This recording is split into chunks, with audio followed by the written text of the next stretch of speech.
जय गुरु। दुख भगाने के लिए क्या करना पड़ेगा? नदिया से सुरेंद्र विश्वास नामक एक व्यक्ति आए हैं।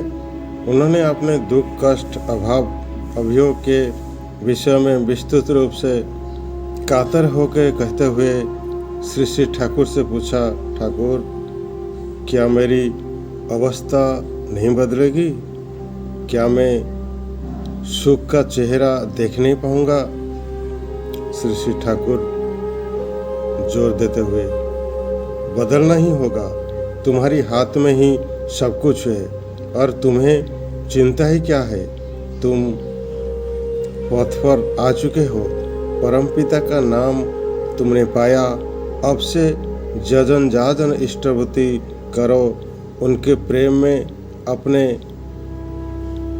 दुख की बात भूल जाओ। उनको पाया है। उनसे बड़े सुख के बीच दुख की बात क्यों दिल में पैदा होती है? उस दुख के विषय में मनुष्य से कहो, उस सुख के विषय में मनुष्य से कहो। मनुष्य को सुखी करो, सेवा दो, जिससे मनुष्य का उपकार हो। किंगा पक्षी की तरह लगकर वही करो। निकट में जो भी मिले उसे परमपिता के भाव में भरपूर बना दो। तुम लोग को भी दुख और अभाव है। मुझे ये बात विश्वास करने की इच्छा नहीं होगी। मुझे प्रतीत होता है कि ऐसे बात करने का तुम लोग का अभ्यास हो गया है, इसलिए कहते हैं असली बात ये नहीं है। फिर सोचता हूँ कि दुख को ही प्रेम करते हो, उससे मुक्ति पाना नहीं चाहते। केवल मुख से कहते हो तो आखिर दुख कैसे जाएगा? मोटा मोटी बात यह है कि सहज हृदय से जजन जाजन इष्टवती करो। जो मनुष्य की आपत्ति विपत्ति दुख कष्ट में अपनी क्षमता अनुसार करता है, वह बाधा विघ्न से भय नहीं खाता। जो थोड़ा भी परिश्रमी है, जिसका स्वास्थ्य मोटा मोटी काम चलाऊ है, वह अभाव से पीड़ित होकर हाहाकार करते हुए घूमता रहेगा। ऐसे कभी नहीं होगा।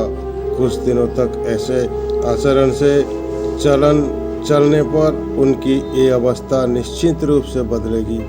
ये बात कागज पर लिख सकता हूँ। मैं सोचता हूँ यदि एक खांटी सत्संगी किसी ग्राम में रहता है तो ये अपनी ग्राम के एक व्यक्ति को भी दैन्यग्रस्त रहने क्यों देगा?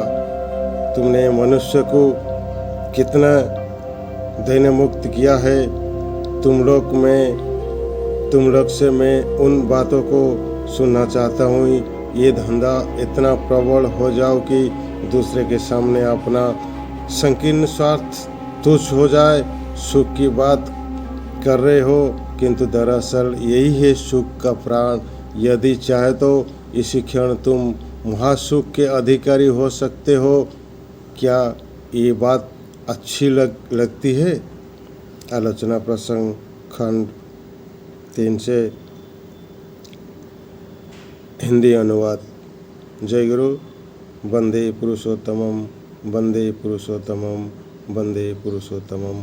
परमपिता की इच्छा ही सुख है।